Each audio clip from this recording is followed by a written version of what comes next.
Yo, what is going on, y'all? I'm Cavell Anderson, and we are here with a pretty big video. So obviously you all know who Logan Paul is. He was a big part of the reason that the OMI token pumped at one point in time, and allegedly basically the claim is that he was working behind the scenes with Ben, and like they were working together in some capacity. I believe that at some point I was told that Ben orchestrated this, allegedly, obviously. I was told that he did this on his own, and VeVe and Ecomi had no knowledge of this. But yeah, this was a whole little scandal around this. Now, we have an update on some of the things going on with Logan Paul. So yeah, we're gonna be checking that out. And apparently he's gonna come out of pocket paying millions, but it's not even it's a small fraction of what he actually should be paying. And this doesn't even really include any consequences from any other projects. I believe this is going to focus more so on just one thing that he's been involved in, which is crazy. Imagine, so, and then if this happens to him right now, imagine VeVe. Imagine VeVe. So you all would know what I'm saying. Let's get into it though. Let's get into it. Logan Paul is refunding people he scammed if they promise to stop suing him for the vastly larger amount he may owe them. And honestly, I'm conflicted. Because on the one hand, victims getting money is always great, and I'm proud that our investigation led to some real-world consequences. But I can't pretend that things are fixed or fine for people who entrusted me with their story when that's just not true. So here's the real, more complicated story in 3 parts: the refund offer, the zoo tokens, the lawsuit, starting with the most important part. And if you get one thing from this story, this should be it. These are the estimated damages in CryptoZoo, $18.5 million, which comes from a combination of ZooCoin and NFT sales. So $18.5 million, bro. That's the power of his influence. He was able to raise that type of money in basically what is a scam. It's a major scam. Like, that's crazy. And then this much smaller percentage of that pie is what Logan is actually offering to refund, on the condition, though, that all of the people who spent the last year suing him for the larger damages drop their case. So that's a refund of only 12% to drop 100% of the case that, as far as I can tell, Logan may be losing. Put in that light, then, this refund starts to look less like a good faith attempt to make things right and more like a cynical bargaining chip to avoid getting in even more trouble. And a careful look at these refunds conditions show that Logan is even less serious of a person you may give him credit for.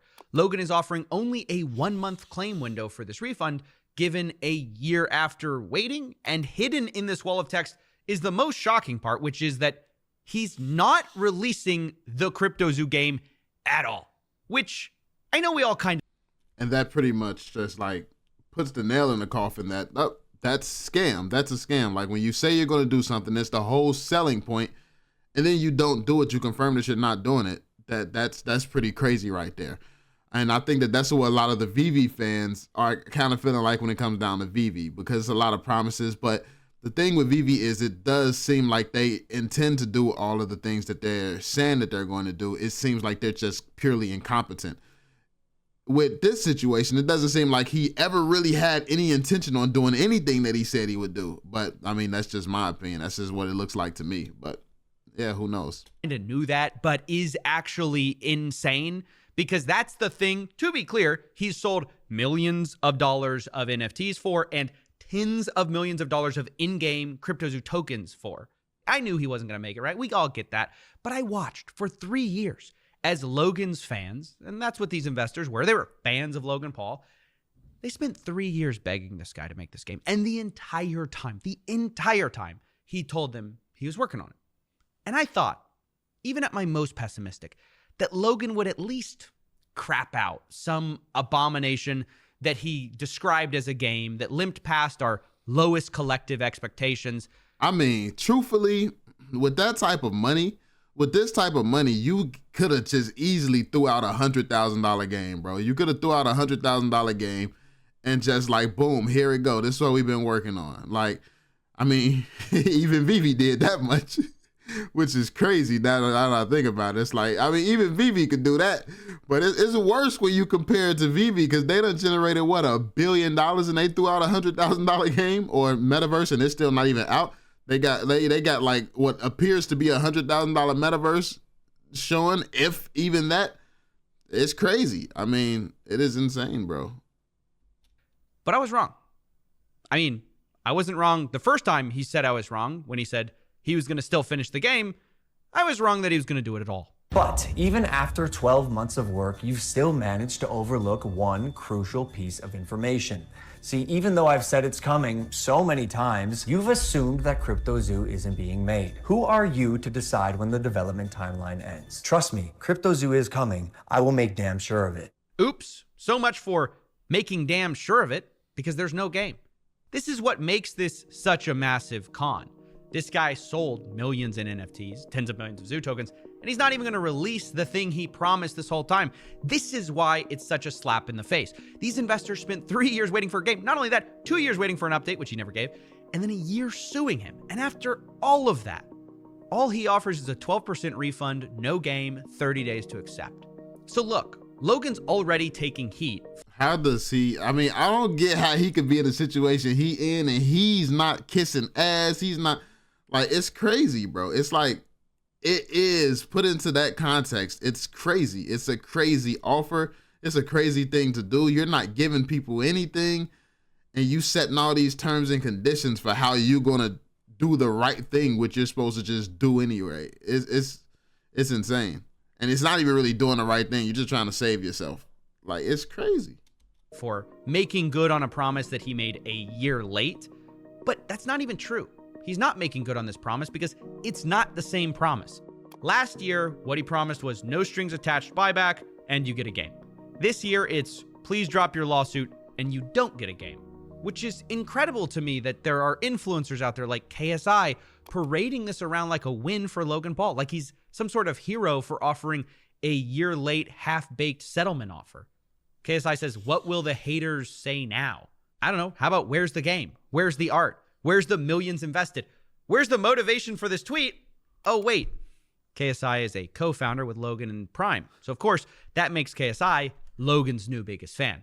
But seeing as how Logan treats his biggest fans, don't say I didn't warn you. So that's part one, the refund. Now part two is the Zoo tokens. Remember, there were two parts to CryptoZoo, the Zoo tokens and Egg NFTs.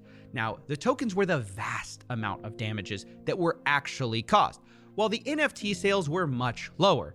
Logan conveniently wants to refund this much smaller part of his game, the NFTs, while pretending that these Zoo tokens were never a real part. They were just gambling.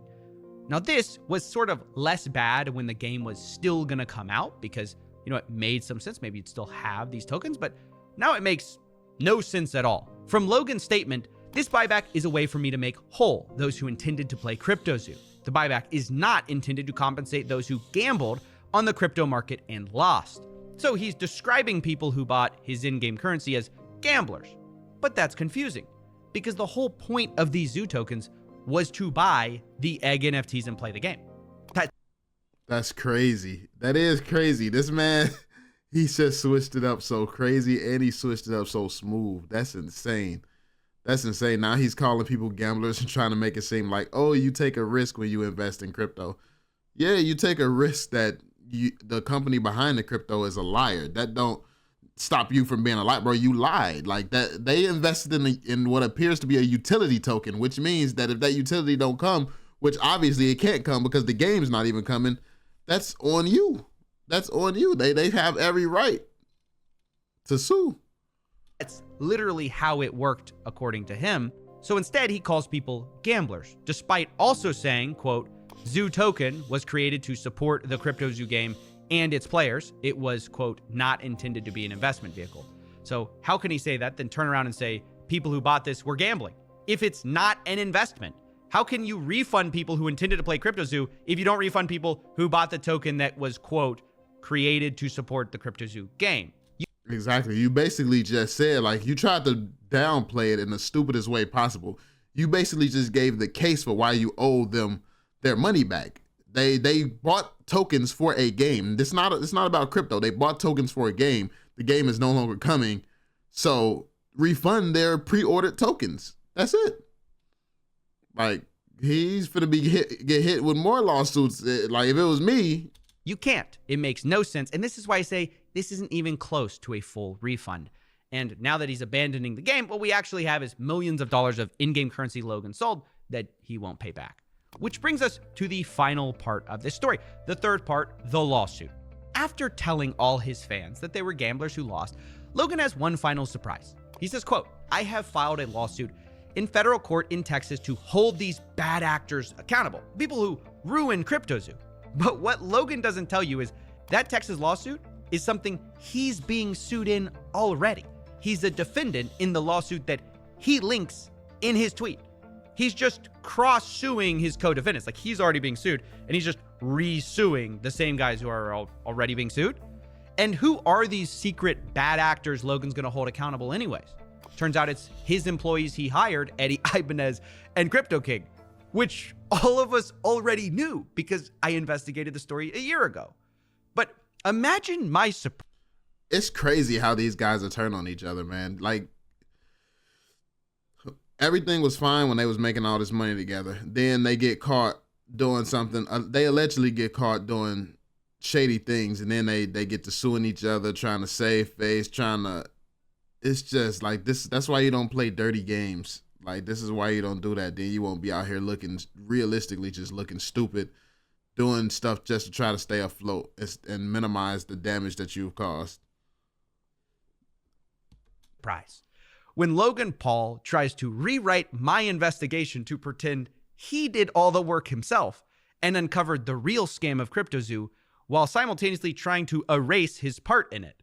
He says, and I find this very funny because I spent a year on that story, quote, "This lawsuit is the result of an exhaustive investigation that included the review of the entirety of conversations. You'd be forgiven to think he was quoting my investigation. He's not. He copied it and tried to rewrite it to make himself look good." In this lawsuit, he says things like, "Hey guys, turns out Eddie Ibanez's entire backstory was a fabrication, including the MIT NFL story. Can you believe it?" It's like, yeah, we know. And then he goes, "Yeah, well, you won't believe what I discovered. Crypto King secretly sold tokens." Yeah, we know. Logan just shamelessly rips off my work claim for claim without citing me. I mean, he says things like Mr. Greenbaum would later admit that he made millions of dollars through his surreptitious sales of Zoo tokens. But where did Logan find that admission? Was it perhaps when he investigated my video? Time and time again, this lawsuit copies my work, but is embarrassed to cite it. So they even have to say things like, based on public reports. What public report? Mr. Ibanez made approximately $1.7 million from selling Zoo tokens. I could swear I've heard that before. And for my calculations, he made about $1.7 million. Now look, I don't usually mind people using my work, but it's kind of a little strange that Logan is simultaneously trying to discredit my work, saying this lawsuit is not based on snippets of conversation taken out of context, a snipe at my investigation, while then stealth quoting it to pretend that they did any real legwork. And look, if you found that shameless, that he tries to steal my work and pass it off as his own investigation, this next part gets even worse. Because Logan's story this whole time has been that it's all other people's fault. You know, it's just bad actors. Everyone but him was bad. He was always well-intentioned. But his timeline contradicts him. According to his investigation, which is actually my investigation, in August and October of 2021, he learns that Jake Greenbaum and Eddie Ibanez are bad news, and he kicks them out of his team. So what does he do after that? He's gotten rid of the bad actors, can't blame them anymore, right? Does he make CryptoZoo? No. For a full year before I made my video, Logan Paul had full control over his project. He admits it in his own lawsuit, and he did nothing. He said nothing. So how does he avoid accountability now? Well, enter the whipping boy Jeff. That's right, manager Jeff is making one last appearance. Logan blames Jeff for screwing up September 2021 through 2022, but you know what he doesn't mention? What he'll never mention? The real reason the project didn't get back on track is not because of Eddie, not because of Crypto King, but because Logan's own team stopped paying developers who are working on rebuilding the game. So those people stopped working on CryptoZoo. And that's when I found it. The game was dead. It had been dead for months. And that's when I made a big stink out of it. Meaning, it was 100% within Logan's power to save this game. I'm not saying nobody else did bad things, But Logan ultimately had over a year to launch it, to make things right, and he didn't. For financial reasons. Not because someone backstabbed him, he just didn't want to spend the money it would take to make things right. And you know what? That is still true now. It is. That is insane. It's insane that you can be at this level and be so greedy that you wouldn't just, because do you really stand to make that much more money just screwing your fans over? Because like, at what point will people just stop supporting him? At what point will his cash cows be over? But it's probably too late now. He probably has investments to the point where he doesn't even need a fan base, but I still feel like the majority of his money, and I guess at the size of his fan base, the group of, I don't want to call them idiots, but the group of core fans that you have that doesn't care how much negative stuff that you do, I guess that's so big that it could fund anything else he ever wants to do. So it's crazy. Like, he's so famous that he can't lose that level of fame. It's insanely hard to do, you know? And then being affiliated with people like KSI, where that fan base can hold you afloat and keep you looking in a good light. I mean, you can screw people over and get away with it if you got the right connections, it looks like. Still. Allegedly. 100% within Logan Paul's power as a near billionaire with Prime to make things right, fully right, with his fans who he scammed. And if he gave a full refund, we would all celebrate. Me foremost. But will he? Or will he try to dodge responsibility, cheap out, rip his fans off, and avoid accountability? I think it's the latter. So, those are the three main points. You're all caught up. To recap, part one, refunds. They're being used as a bargaining chip to drop a lawsuit, and so he never has to produce this game, which has been promised for 3 years, and he's sold tens of millions of dollars for. Part two is the zoo tokens. He's pretending they're not for a game that they definitely were for to avoid refunding people, when in fact he admits they were created to support the game. Part three is the lawsuit, where he stole my investigation, tried to pass it off as his own, but just cuts out the part where he did everything wrong and leaves out the entire year where he was solely in charge of the project. No bad actors. He could have fixed everything, but he didn't because he's cheap and doesn't want to pay anybody. Anyway, I hope that catches you up with what's been going on, and I hope we as a community can have the nuance and complexity to hold in our minds two things at the same time as true. One, it's always good if victims get any money back, and we should celebrate that. However, number two is that doesn't mean we can't fight for 100% of what they deserve. And Logan Paul is not a hero for doing this or making things right. He's a serial scammer who's offering a minority refund as a last-ditch effort to save his wallet and his reputation. That man did. He was just like, you know what? I could save myself 10 plus million. I could save about a good, 14 million, 15 million. And I could save my reputation by making it look like I'm doing the right thing. It's like, you know, but I guess if you can pull that off, you should. But why even attempt this? Like, you're not finna get called out, bro. All eyes is on you. You thought nobody would put this shit together? Like, what is he like? I don't get why he moving like he can do this shit incognito. Like, it's weird. But let me know what you all think in the comment section down below, man. I just found this pretty interesting, bro. But yeah, be sure to drop that thumbs up, subscribe, and turn on notifications, and I will catch you all on the next one. Peace out, y'all.